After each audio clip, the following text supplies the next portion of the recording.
இங்க ஒருத்தனோட கைய ஒரு காட்டு ஓனாய் கடிச்சிட்டு இருக்குது. அதை பார்த்து அவனோட ஃப்ரெண்டு சடனா அந்த ஓனாயை ஷூட் பண்ணி ஃப்ரெண்டை காப்பாத்துறதுக்காக வேகமா ஒரு கன்னை தூக்கிட்டு வர்றான். அப்போ அவன் அவனோட ஃப்ரெண்டை ஸ்டாப் பண்ணி ஷூட் பண்ண விடாம தடுக்கிறான். பார்த்தா அந்த ஓனாய் அவனை சும்மா தான் கடிச்சிருக்கும். ஆக்சுவலா கொஞ்ச நாளைக்கு முன்னாடி வரைக்கும் இந்த ஓனாயை ஒருத்தன் சுமைகளை தூக்குறதுக்காக மட்டும் வச்சிருந்திருப்பான். அப்படி இருக்கிறப்ப ஒரு நாள் ஹீரோ அந்த ஓனாயை பார்த்து அது மேல இறக்கப்படுறான். அது கூட ஃப்ரெண்ட் ஆகலாம்னு அவன் ட்ரை பண்ணும்போது அந்த ஓனாய் பயத்துல குறைக்க ஆரம்பிக்குது. அப்போ அதோட ஓனர் அங்க வந்து அந்த ஓனாய் ரொம்ப டேஞ்சரானதுன்னு சொல்லி அதுகிட்ட போக விடாம அவனை தடுத்துடுறாரு. வேதனையான விஷயம் என்னன்னா மத்த மிருகங்களுக்கும் இந்த ஓனாயை கண்டா பிடிக்காது. இதனால மன கஷ்டத்துல டெய்லி நைட் டைம் தனியா வந்து ஊளையிட்டு அதோட தனிமையை வெளிப்படுத்திட்டு இருக்குது. அப்படி இருக்கிறப்ப ஒரு நாள் ஹீரோ காட்டுல தனியா போயிட்டு இருக்கிறப்ப அந்த ஓனாயும் அங்க வருது. ஆனா அவன் கிட்ட போறதுக்கு பயந்து அங்க இருந்து போயிருது. அப்போ சடனா ஒரு பெரிய கரடி அவனை அட்டாக் பண்றதுக்காக வேகமா அவனை துரத்திட்டே வருது. உயிருக்கு பயந்து உடனே அவன் வேகமா அங்க இருந்த கம்புகளுக்கு அடியில போய் ஒளிஞ்சுக்கிறான். அப்போ விடாம அந்த கரடி அந்த இடத்தையே தோண்ட ஆரம்பிக்குது.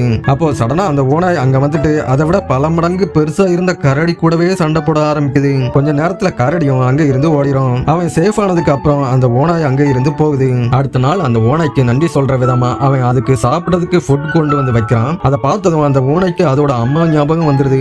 ஏன்னா அதோட அம்மா மட்டும்தான் இது வரைக்கும் அந்த ஓனாய் மேல பாசமா அக்கறையா அதுக்கு சாப்பாடு கொண்டு வந்து கொடுத்திருக்கும். ஒரு நாள் அந்த ஓனாய் மார்க்கெட்ல சுமை தூக்கிட்டு போயிட்டு இருக்கிறப்ப ஒரு ஆள் அவனோட பெரிய நாயை இந்த ஓனாயை அட்டாக் பண்றதுக்காக வேணும்னே அனுப்புறான். ரெண்டும் மாத்தி மாத்தி ரொம்ப கொடூரமா ஃபைட் பண்ணிட்டு இருக்குது. கடைசியில அந்த பெரிய நாய் இந்த ஓனாய் கிட்ட தோத்தே போயிருது. அதோட ஃபைட்டிங் ஸ்கில்ஸை பார்த்த ஒருத்தன் அந்த ஓனாயை விலைக்கு வாங்கி ஃபைட்டிங் காம்படிஷன்ல யூஸ் பண்ணி நிறைய பணம் சம்பாதிக்கலாம்னு கொண்டு போயிடுறான். அதுவும் எல்லா ஃபைட்லயும் லைனா வின் பண்ணிட்டே வந்துட்டு இருக்குது. ஆனா அந்த ஓனாய்க்கு மற்ற மிருகங்களை காயப்படுத்துற இந்த லைஃப் சுத்தமா பிடிக்காது. இதனால அவங்களுக்கு சரியா கோஆபரேட்டும் பண்ணாது. அதனால கோபத்துல அவன் சரியா அதுக்கு சாப்பாடும் கொடுக்க மாட்டேங்கிறான். இப்போ அந்த ஓனாய் பசியால ரொம்ப வாடி போயிருது. அதால கிரவுண்ட்ல சரியா ஃபைட் கூட பண்ண முடியல. திடீர்னு ஒரு நாள் ஹீரோ காம்படிஷன் நடக்கிற அந்த இடத்துக்கு வர்றான். அப்போ அந்த ஓனாய் ஒரு பெரிய நாய்கிட்ட கடி வாங்கிட்டு ஹெல்ப்புக்காக ஏங்கிட்டு இருக்குது.